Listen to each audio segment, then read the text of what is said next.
सामाजिक विज्ञान के महान प्रवक्ता SB सर की क्लास ज्वाइन करने के लिए हमारे YouTube चैनल को सब्सक्राइब करें।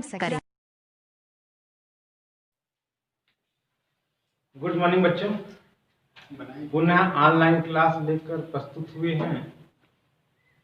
ठीक है, वो भी आज कक्षा 9 के लिए। क्या पढ़ाएंगे आपको? फ्रांसीसी क्रांति। क्या पढ़ाएंगे? फ्रांसीसी क्रांति पढ़ाएंगे। और इसके अंतर्गत ये तो जानकारी आपको होनी चाहिए, यह भारतीय इतिहास नहीं है, यह है विश्व का इतिहास।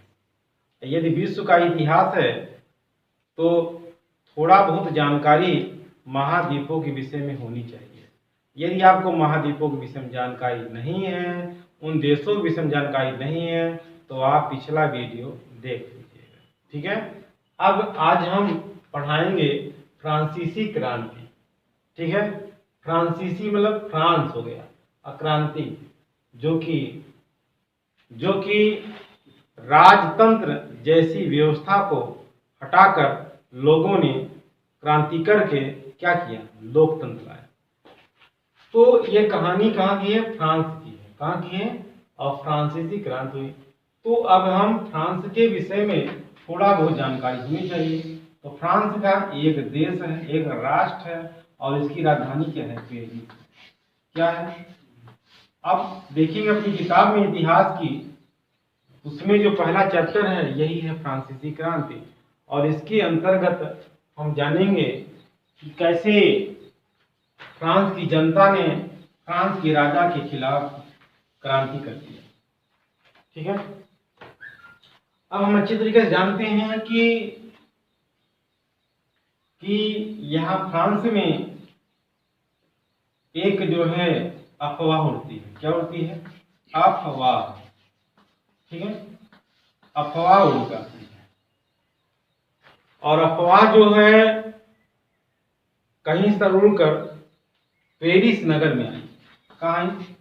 पेरिस नगर में एक अफवाह उड़कर आती है और फ्रांस की जनता अर्थात पेरिस, ठीक है ना, पेरिस की जनता जब सुबह उठी तो सुबह उठते ही उसको एक ऐसी अफवाह आई कि जिसके अंतर्गत ही अफवाह थी कि फ्रांस का जो राजा है, फ्रांस का राजा पेरिस की जनता को मारने के लिए अपनी सेनाओं को भेज रहा है। ऐसी अफवाह आई। तो पेरिस की जनता सोची, पेरिस की जनता, पेरिस समझ में आ रहा? पेरिस किसकी राजधानी है? फ्रांस की राजधानी है। पेरिस की जनता की बात, पेरिस नगर की बात हो रही है। तो पेरिस की जनता ने यह सोचा कि हो सकता है फ्रांस का राजा हम लोगों को मारने के लिए निश्चित ही अपनी सेना को भेज रहा होगा मारने के लिए। तो पेरिस की जनता यह सोची कि फ्रांस की सेना से लड़ने के लिए, फ्रांस के राजाओं की सेना से लड़ने के लिए हम अब क्या करें? कैसे हम बचें फ्रांस की सेनाओं से? तो कहा जाता है जो पेरिस नगर की जनता थी वह एक टाउन हॉल में इकट्ठा होती है। कहाँ इकट्ठा होती है? टाउन हॉल में इकट्ठा होती है। लगभग 7,000 करीब, कितने?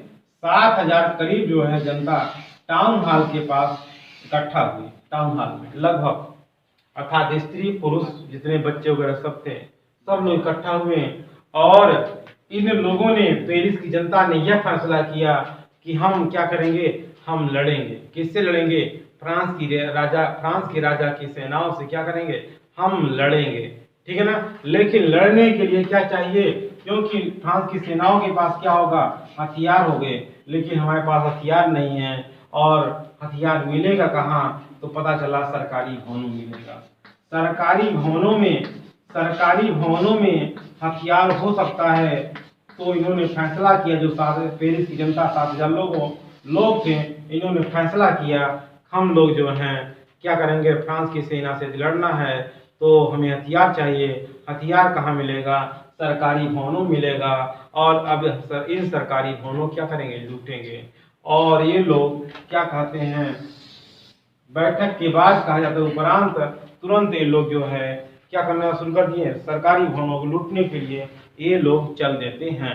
ये लोग बेटा सरकारी भवनों को लूटते लूटते ये लोग पहुंचते हैं बास्तिल की जेल के पास। कहाँ पहुंचते हैं?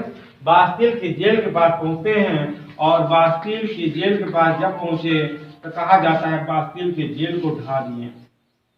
बास्तिल की जेल या बेटा बास्तिल का किला भी कहते हैं। क्या कहते हैं? बास्तिल का किला भी कहते हैं, बास्तिल का जेल भी। ठीक है।